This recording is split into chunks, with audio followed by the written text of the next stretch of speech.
Hey everybody, welcome to a very special edition of Retire with Style. And as always, I'm still Alex and I'm here with, Wade. and we have a very special guest. And Kelly, please say your last name as well. Kelly Waltrich. Thanks so much for having me, guys. Thank Thank you, you, Kelly. Kelly. Kelly, what do you think of our intro since you're in the marketing game? We kind of just fling it. We have no idea what's going to come out of our mouths. And we got in the habit, I don't know if we can even break it, where we kind of do this, I'm Alex, and then Wade finishes his, and we only do first names. I don't know. What do you think? I love it. I love it. I feel like you have to be authentic, and that's definitely authentic to the two of you, if you get to know you. So it's great. All right, all right. Well, the reason we wanted to bring Kelly here on today's episode is she brings, in my vantage point. Well, number one, she's literally a rock star within the marketing community, is specifically for advisors. But we wanted to bring her on because she is on our advisory board for the RISA. And before we get into that, Kelly, why don't you let everyone know a little bit about your background? Because I do feel, there's a lot of folks within our industry that, they're kind of, in like a lion, out like a lamb kind of vibe to them. But I think you're the antithesis of that. And I think it'd be great if everyone just heard your background so they. Yeah, I would love to. Thank you. I've spent my whole career in financial services. I landed here by accident, and I plotted a really intentional path through every type of financial services firm so that I could get a really true understanding of everything that's out there. I spent years working for advisors at an RIA. I spent time at an independent broker dealer. I even spent time supporting estate planners in terms of annuities and life insurance and all that kind of stuff. And then ultimately ended up in technology, which is where most people know me from. I spent several years as the CMO of eMoney Advisor, a financial planning technology company, and then several years as the CMO of Orion, a portfolio accounting. I don't even know if we can call them that anymore. They're massive and do so much more than that. But a portfolio accounting They're, technology they're company. the polymath of the financial services industry. Yes, exactly. How's that? Did you like that way? Yeah, they do it all, the factotum. And today, I run my own financial services marketing agency intentionally, and am a board member, as Alex said, for RISA. And just a little bit of background, just because I realize we have two sets of viewers here, or listeners. Although Listeners. we are on YouTube now, right, Wade? We have those that are advisors, financial professionals, and we have equally number of consumers. And so with this episode, we want to try to provide something that's good for both, and that's why we want to just provide some sense of what's going on and how consumers are viewed by advisors, and then vice versa. But just for our consumers, eMoney is actually one of the de facto softwares that advisors use for financial planning and for client portals. They were, I don't know, how long ago, Kelly, like 10, 12 years ago? They were bought by Fidelity, Yeah, 2017, maybe?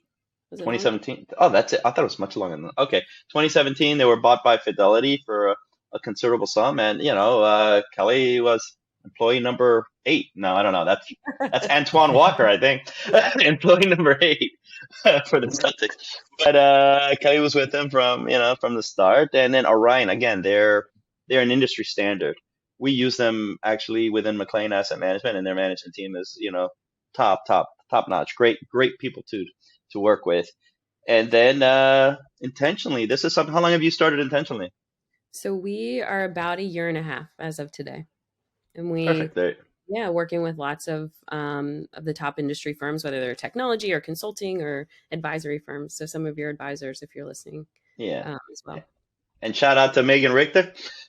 Yes, my amazing partner who keeps all the things, all the balls in the air. All right. And so, Kelly, what intrigued you about the RISA? Because the reality is, listen, you're not wanting of clients sort of calling you up and saying, "Hey, Kelly, can you help me with this?" What Yeah. what sort of intrigued you here?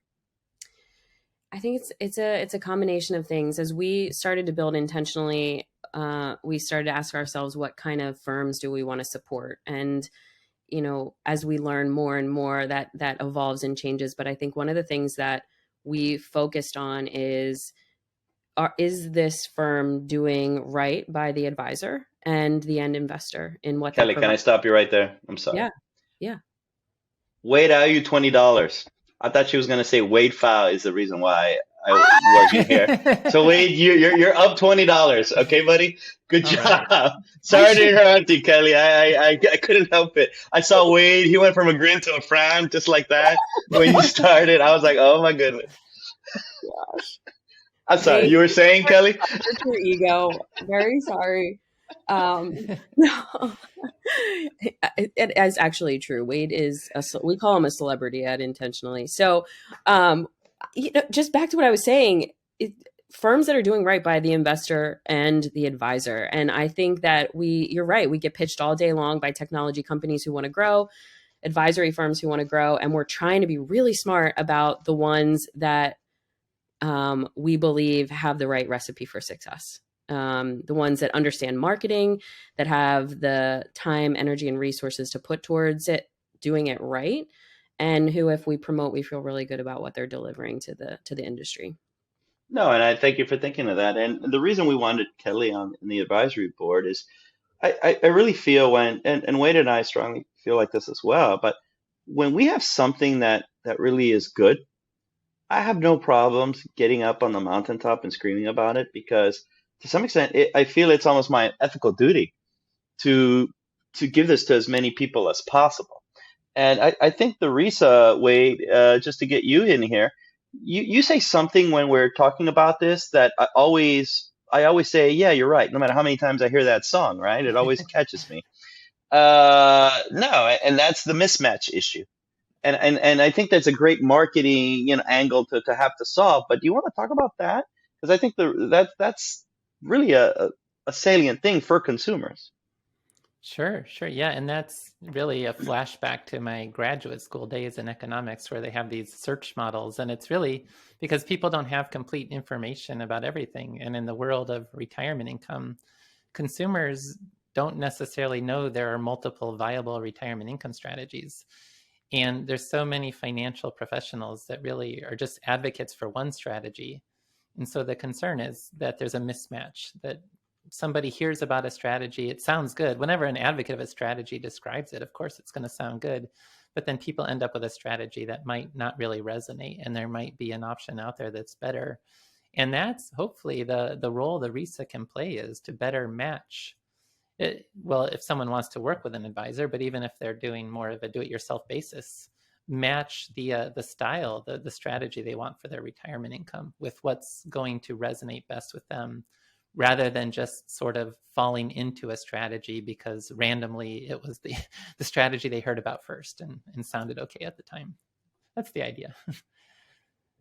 I think that's so spot on. And coming from eMoney, like we said earlier, it's interesting. I think the majority of the top financial planning tools actually do a disservice to the retirement planning piece of it. I think that they have retirement planning modules, but it still does not provide enough information, I think, for the advisor and the end investor to make the right decisions. No, I agree. Yeah, I mean, absolutely. On the like financial planning software side, so much of that was it was developed from an accumulation mindset, and it just hasn't had an opportunity yet to fully incorporate the differences for retirement. No, but from a technological standpoint, I think you got to take a step back, Kelly. On second thought, they did make an advancement, and what they did is they got their software, and they created an extra tab, and they put on the tab retirement planning. And then they took the algorithms that were on the other one, and they just ported them over. So to create that tab and call it retirement planning did take some work. So let's be nice here a little bit, all right? Yes, yeah, we are friends with all these folks for sure. I'm not. It's okay. The views and opinions expressed here are those of Alex Murguia and not those of Kelly Waltrich or Wade Fowl. There, we got that. Now you're all set. The thing that actually along these lines from a marketing standpoint, and this runs counter to I think what's been done, what is done and what's currently done is I think too the RISA represents a point of departure from the advisors that say this is the best way to do it. This is the best way to do it. This is the best way to do it. That way is subpar. This is the best way to do it. Team A is always better than Team B kind of thing. And that's something that Wade and I sort of are complete antithesis of. I mean, we really take this agnostic view where hand over our hearts. Look, there's many ways to get it right.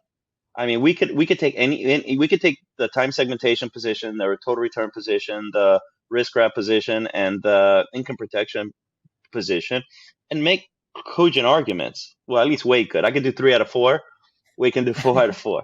No, and make cogent arguments about them, right? And be very specific. So I think it's a silly game that advisors tend to play. Like, this is the best strategy. And I got to imagine a lot of folks pitch you, hey, Kelly, this is what we do, and this is why it's the best, kind of thing. And I don't know if that kind of works, or at least that's kind of the point of departure that we have with RISA, is really trying to find what strategy resonates with the individual so we can start from there. You never rubber stamp it, but you start from there. And if you divorce yourself from this idea that this one strategy is the best and, the one ring to rule them all, I think if you divorce yourself from that, that's the way to go. And I think underlying that, what we're doing is, and it's a trite phrase, but it's still right.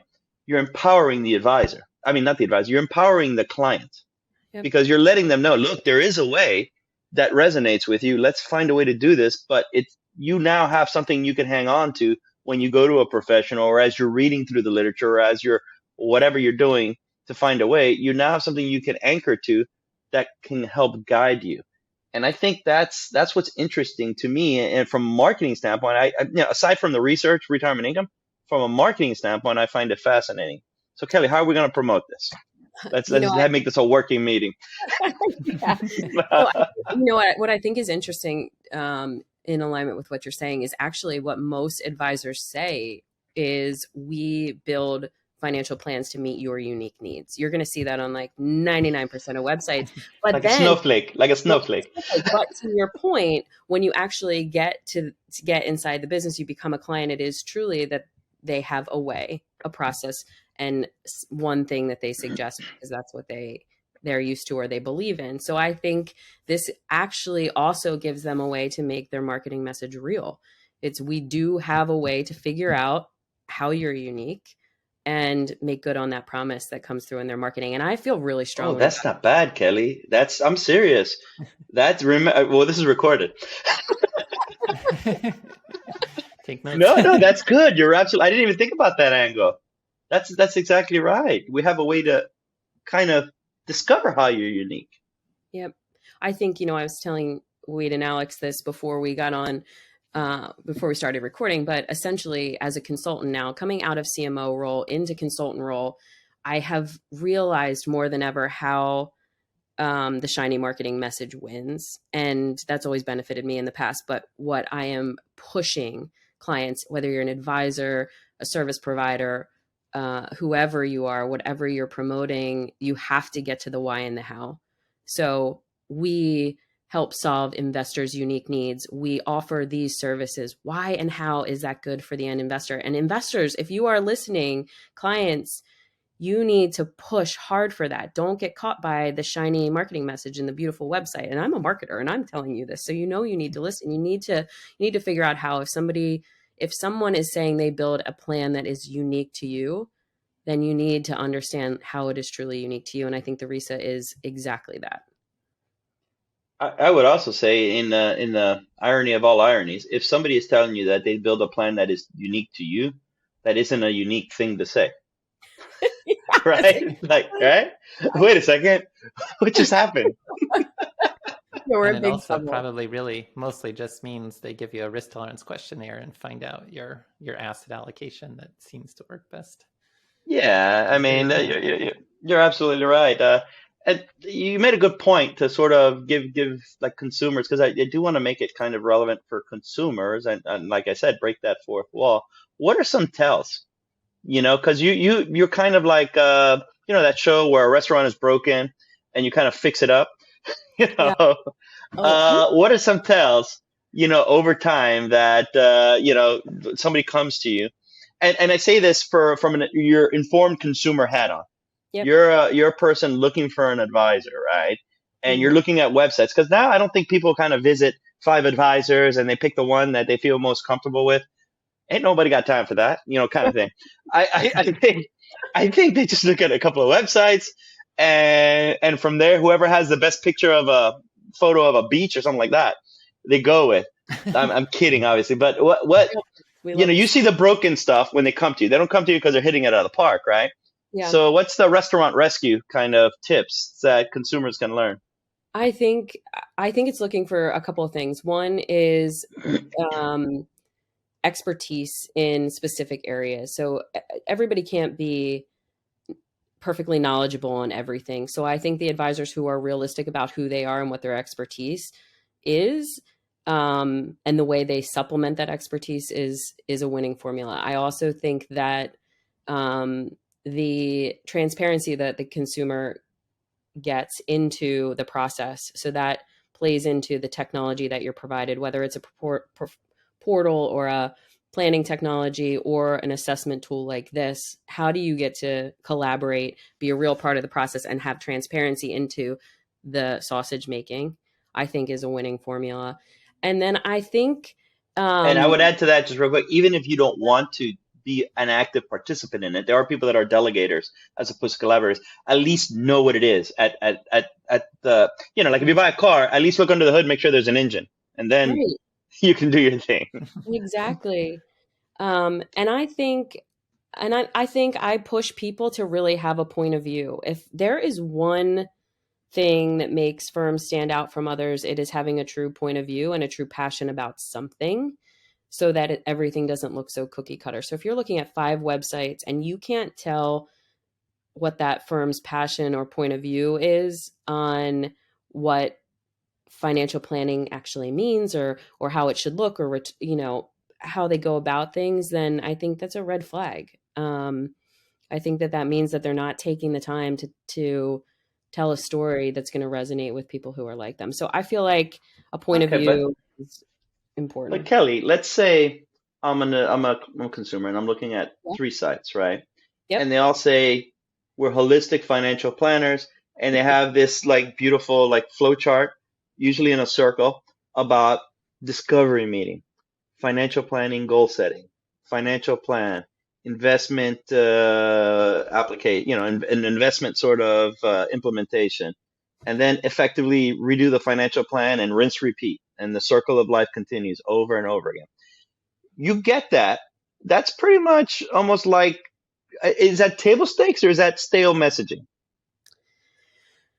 So I think your process is, I think what you just outlined is a firm's process versus But that's what you their, get on websites, I think. That's kind of what you see, right? yeah, I think that's kind of what, and if I can relate that to what we do for firms, we have a process and it is standard for how we get from where they are today to where they need to be. But that doesn't mean that the tactics and the strategies and the communication styles and the way we collaborate are the same. So I Okay, think, fair point. I think that you need to push on as a consumer. Okay, this is very cookie cutter. I understand that this is what you do for your clients, but where does the uniqueness to me come in? Like, how does the way that I want to communicate with you, how does the way that my life is evolving, how do these things play into and change and evolve the way that you're working with us? And I'm hearing there's 2 ways to be unique. The niche, and Kelly's absolutely right. Look, the advisors that are the most successful are the ones that, unless you're like this machine kind of firm where you're just like an assembly line, that you're just getting, you somehow, Yeah. have some sort of magic dust, right? But for the most part, advisors are, family, family offices, if you will, not family offices, like, family run businesses. Let me say it like that, aspiring to be this assembly line sometimes. But effectively, though, Kelly, there's 2 advisors that are very effective based on what you said. The folks that focus on niches, and by niches, she's very true. It's not just like a niche. You can be as specific as left-handed pool cleaners. I focus on left-handed pool cleaner, and you'd be surprised. It's a big country, right? There's 300 million people. You'd be surprised how many of those there are. And if you focus on them, if you solve their unique solutions, it builds on itself. And not left-handed pool cleaners, but think about somebody that focuses on, if you're looking for an advisor, and you happen to work for Xerox, not Xerox, but something more hip. Xerox sounds like that example sucks. A major employer with a pension plan. A major employer with a pension plan. Thank you. Wait for the win. He's the closer. I just called in the relief. No, a major employer with a pension plan that has these Byzantine kind of rules. Well, if you're an advisor that focuses on that, and they have 10,000 employees, you're going to do very well. But more importantly, your client, if you're an individual that goes to an advisor that focuses on that, and that's your kind of scenario, you're no longer a sample of one to him. You're a sample of like 100. And so he knows that inside and out. Kelly, you're trying to get a word in? No, spot on. And I would just say that we can back that up with data. I was talking to my digital team yesterday, and we were going through digital campaign metrics for all of our clients. And it's so interesting to see the firms that say, this is the geographic region that I'm going after. This is this very specific type of person that I'm looking for. We can narrow that down. We can focus the dollars. And then the firms that say, you know what, the whole country, we service just about everyone. I mean, that's a losing game. So we spent a decent amount of time actually yesterday going through the data to see the winners and losers, and it is every time the firms that are focused. So going back to the consumer hat on, I've seen, and there's one more piece, the cadence. We talked about niche, but then the cadence. And by cadence, I mean that firm goes through the trouble of figuring out what cadence of information do you like to flow with. Yep. Is that because there's your niche, but then your personal style, correct? Yes. And so I've always thought, and maybe this is a product that you and I and Wade will spin up one day when the RISA. Wait. This is recorded. Do we need to kind of copyright this bad boy? or patent it or whatever? Yeah, we might actually. You might need to edit this out.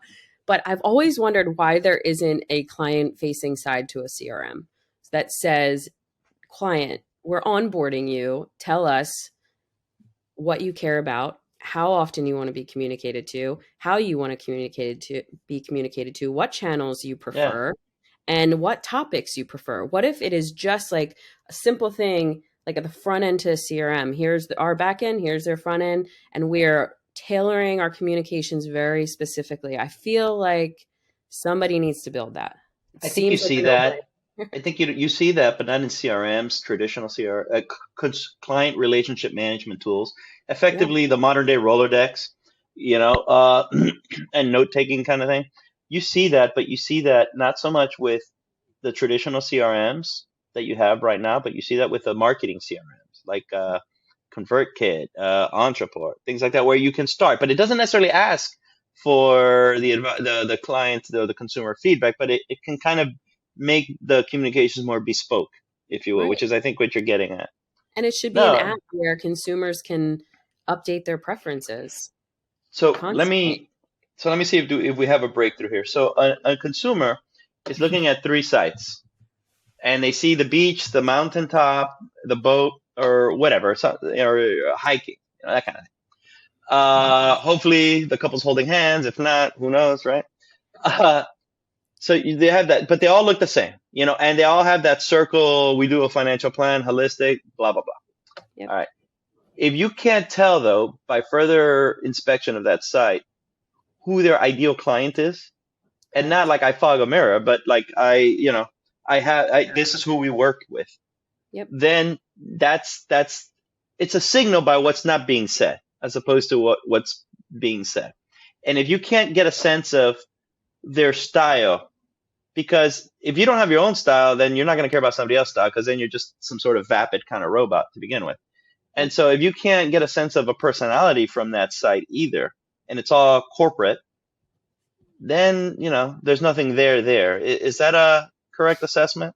Yep. I would say niche, personality, and then I would just add one more thing. And I don't mean to say that a single advisor can't serve you well, but I do think that the team is important, because I'm again going to use myself as an example. Are you going to come to a marketing agency to work that doesn't have somebody to do digital and somebody to do creative and somebody do? So I feel like you want to look for, especially so relevant to this conversation today, expertise in different areas that you're going to need throughout your lifetime and your relationship with the advisor. And if they don't have it as part of their team, that's, W-2, then they need to have an extended network of people that they can share, that they tap for different things. I think that's really important. There is just no possible way for a single advisor to know everything, do everything, and be able to deliver that. I would add to this, and this is from a business standpoint. I think you're 100% correct. I think at that point, there's one thing of an advisor starting their business, and you have to start somewhere. And there's always the phrase, no one wants to be your first client, no one wants to be your biggest client, kind of thing. Yep. Okay, fine. But let's say you're in that phase 2, and because there's inflection points in running an advisory business. Your first 10 million, your first 40 million, your first 80 million, your first 100, whatever. Yeah, there's these milestones, right? Each of those milestones are an inflection point for you to make a decision of, do I grow this practice do I invest in my practice by bringing in people? Or do I, just the hell with it and maintain margins and do a little bit more, kind of thing. Those advisors that are the 1-person shops or the 2-person shops, there's exceptions, right? I can't, say everyone, to Kelly's point, but for the most part, I always kind of view that with, unless you're starting your firm, it's very different, right? You got to start with one. But those folks that have been around and it's a bare minimum staff, I kind of always view them as being a little greedy. It's funny, as much as they tell clients invest for the long term, this and that, because it makes sense over time, they kind of do the opposite of that with their own business. They don't invest in their business to kind of grow it. They just kind of like see it as a well that they're drawing, water from, if you will, as opposed to looking at it like a farmer where you're investing to harvest, that kind of thing. Yeah, and I think there is a way to go about it. So again, I don't want to put down 1 or 2 man shops, because it is doable, it's fine. But with a network. So if you're going to say, this is the business this is my business, and we can serve all of your unique financial needs, then you need to be able to show, like, there is a group of people that I tap for different things. For retirement expertise, we use this. For whatever it is, we use these different things. I think it is really important to be able to show, and really important for investors to ask, because I think it's truly impossible to be able to do it all yourself. It's a good point. You can't slap a holistic kind of phrase on your website. Yep. And expect you to do everything. The definition of it itself means that you're bringing in folks. And speaking that can about, be done too. Like, they may have partners, the turnkey asset management programs, or different services that they work with. That's sort of the back office and team of experts. So there can be more to it than just. So totally agree. I'm totally agree. I think they need to be able to showcase that they have the partnerships to deliver it. And Kelly, how do you think the whole marketing message to consumers has evolved over the years? I kind of socialized this a little bit beforehand. And Wade, we all see commercials, right? I always find it interesting, simply because of the business we're in, how things kind of evolve. And I always find myself, like my grandmother, we used to watch a lot of the Miami Dolphins. I remember there was a kickoff. The Dolphins got the ball. She would say, run, run, run, run, run, that kind of thing. Gotcha. She'd like scream at the TV, like for them to tackle the guy or for the guy to escape and run for a touchdown. I find myself having those reactions when I'm watching a financial services commercial, be it Merrill Lynch, Morgan Stanley, whatever, where I'm like, my wife looks at me funny and stuff like that, because I'm like I'm answering back, like, in my own kind of way. You got to keep this, as Wade said, no cussing, because it can't be an explicit episode. But I don't know. Wade, I'll start with you, Wade. What do you think? What have you seen as the marketing message as you kind of view this because we're in the business? Well, we talked about this a lot in our last episode. I'm assuming it'll be last week's episode with John Faustino, how this fiduciary idea becomes a marketing message, in that I was recently on a road trip where I had a car rental, so I got to hear some of the commercials, and there was this major firm talking about how they're a fiduciary and they serve your best interests. And when you do well, they do well, and this sort of thing. And I just felt really bad listening to that because it was such a warping of, especially when the firm tends to also focus on retirement, warping of this whole idea of they're just pushing the total returns style and not really willing to consider any other style. And that's not serving the best interests. And so I'm surprised to some extent because things are so regulated that advisors are even able to use we're a fiduciary as part of their marketing message. But there it was. And yeah, it doesn't leave a great feeling listening to that sort of thing. I was going to bring up the same commercial. We won't name names, but I was actually thinking the same one. I think there are some good things that are happening, Alex. So the good things that are happening are that firms are speaking to consumers like people. I like to see that change.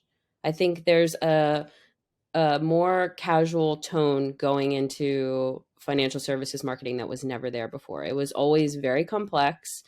You had to go ask someone what it meant. You had to get a magnifying glass to read the fine print.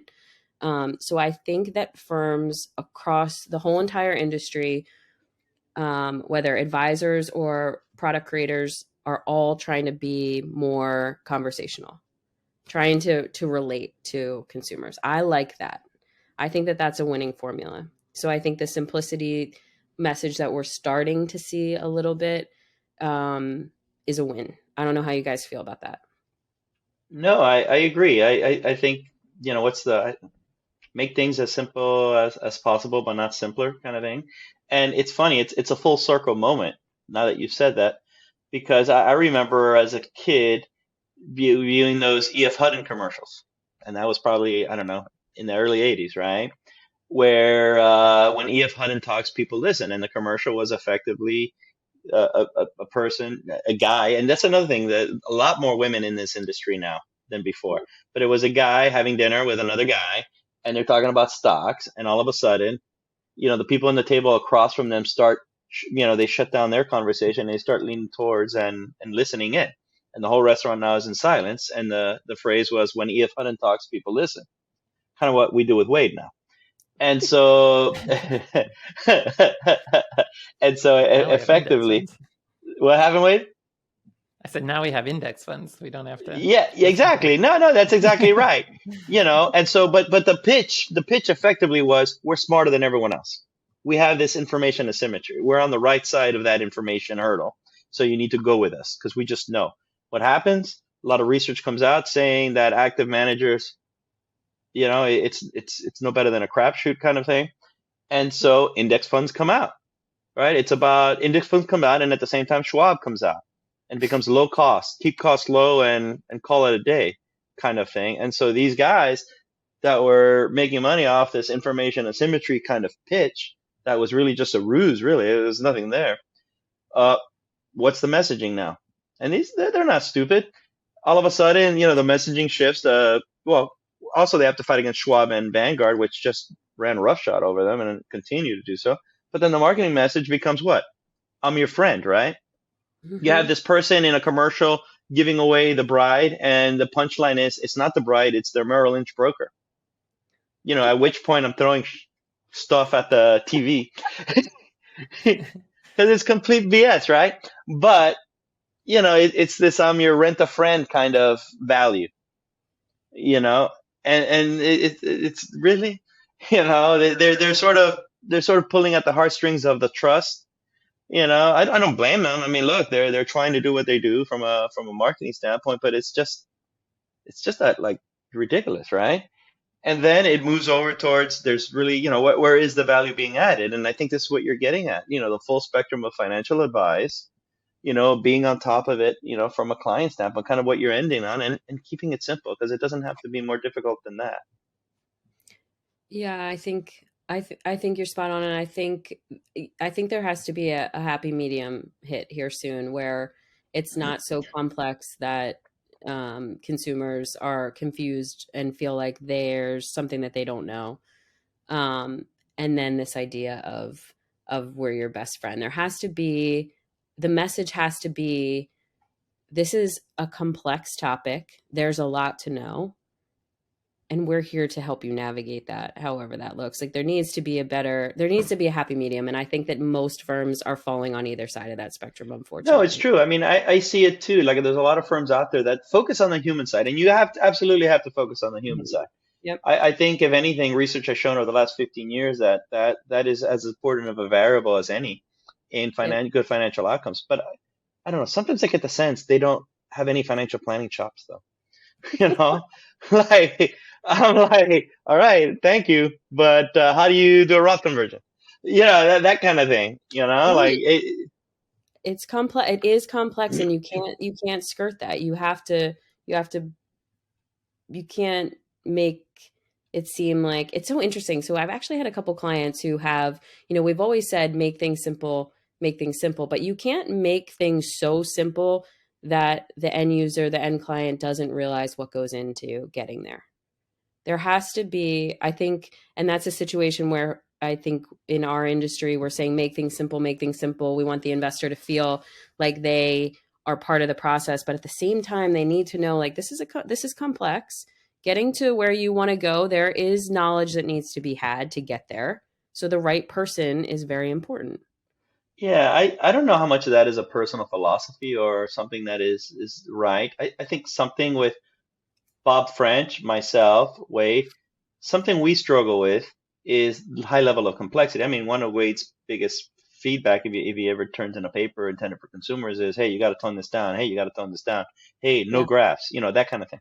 And we get that. Yeah, my 1-star reviews on Amazon. Yeah, right. That was me actually. But we get that. But there is this philosophy that I take is there has to be a balance, and then we can tone it down and keep it going because it's a little bit of an infotainment kind of thing. I get it. There has to still be credibility.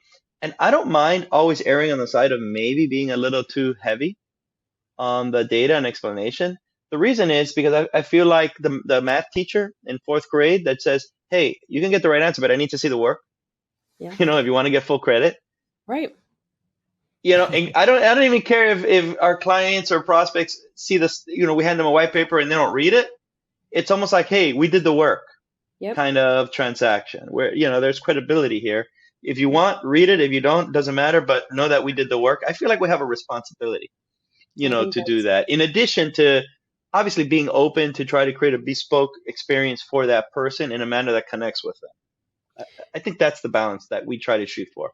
I love that. And so tell me, McLean, let's just use that as an example. If you say we provide transparency into our process, I don't know if you say that, but I would imagine we do now. No. Yeah.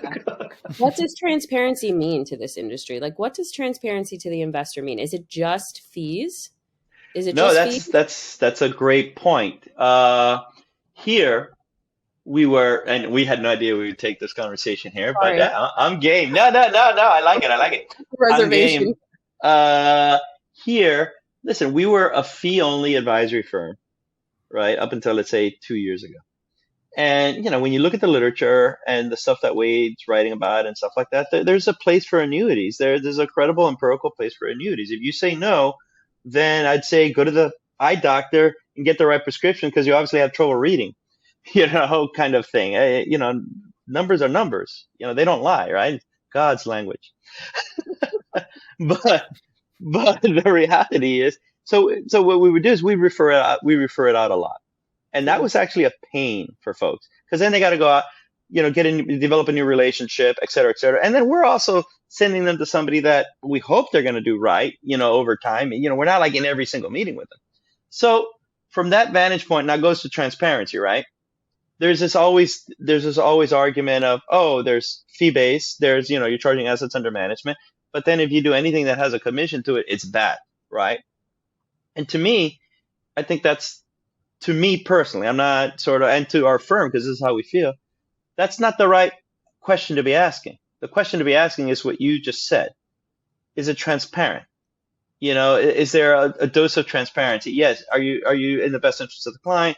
And from a competence standpoint, is this the way to go? You have to check those boxes, but then is it transparent? Yep. And that's good enough for me.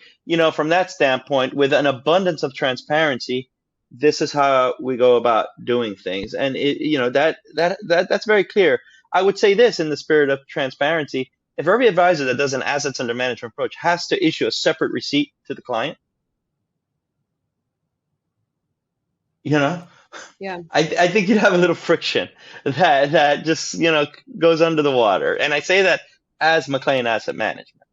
Yeah. Well, and Wade, I imagine that this is part of the allure of the RISA, is that this transparency issue, you said this is how we got there.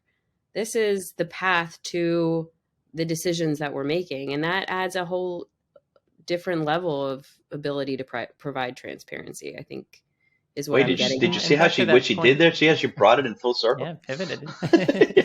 But yeah, I mean, taking it full circle too with the conversation around advisor websites. I don't know how many times I've read the description on an advisor website and not been able to figure out what in the world they're actually pitching with it, because it's the same language no matter what the strategy is, with downside protection, growth potential, and everything else. And you could be describing an annuity with that, or you could be taking the view that the investment portfolio can provide the same things. And it's a lot of times there isn't that transparency, and at least the RISA is putting the language around there are different options, and which one are we specifically talking about, rather than trying to not even say what we're talking about. No, I think you guys are right. And Kelly, you're right to bring it back to this, because effectively, in our view, the RISA, the whole genesis of it was just to be able to direct people, when we had, from retirement research, direct people in the right direction to curate, their solutions. And we had no dog, we had no incentive to point them in one way or over the other. It was just, hey, we want to know how you'd like to source retirement income. These are very transparent questions that we're going to ask you. Transparent may not be the right word, but very explicit, no subjective wording, just very, face value kind of questions that you answer them over and over and over. And after a while, you can't help but realize, okay, this is how you want to source retirement income. And if you want to source retirement income in this manner, that most likely resonates with this strategy. Point blank. And that's your starting point.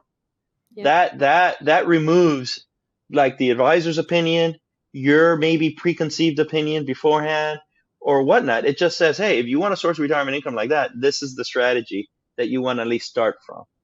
And to me, that includes, a healthy dose of transparency, among other things, that could lead you in the proper direction. Yep. Thanks for derailing with me for a second there. No, it's true. No. And I feel like as advisors, you get to see this every day. But what I've come to realize, over the years, is talking to friends of mine who don't live in our world, just how little they're not thinking about this stuff all day. So to me, I look for the advisors who are doing the best job educating people who need to understand something that's complex very simply, and who are again providing insight into how they're getting where they're getting. I think that's really important. And actually that's why I love D-Money, because I feel like it was lacking on the retirement side for sure, but at least advisors could say these are the inputs, and this is how we got to where we're taking you, because I think that's really important in your marketing. No, I think it's great. And then to wrap it up for folks, for advisors, I think they know the drill in terms of the things that we've said. But for consumers, like I said, if you're thinking about what an advisor could, what would be a good advisor from just, checking out certain sites, and obviously everything's with a caveat. I think the messaging that Kelly had, is spot on. Kelly, you want to repeat those points real quick? Yeah, I think it's, does the advisor have a focus? Because I think it's impossible to boil the ocean. Do they have a point of view and a personality that resonates with you? Because that's really important. It's not that they need to be your best friend, but you have to want to have conversations with them. You have to want to have a relationship with them because it's going to be a really important one in your life. And then the third thing is, do they have, well, it's actually four things now. The third thing is, do they have the resources around them to provide you what you need over the course of your life as it evolves? So do they have, even if it's at outsourced capabilities, do they have the right makeup to be able to do what you need, the right team? And then, you know, to the point that we just made, are they transparent to you in terms of how they are delivering what they're delivering? Can you understand how they got from where you are today to where they want you to go? And there you have it, everyone. The great Kelly Waltrich. Good working Wait, session, huh? was a good working session. Yeah, I that. didn't want to say anything else after that. I'm like, okay, we're done. Yeah, that's a great way to wrap things up. Thank you so much, Kelly. Yeah, thanks, guys. I really appreciate it. Love working with you. Yeah, no, likewise. All right. Take care, everyone. Bye.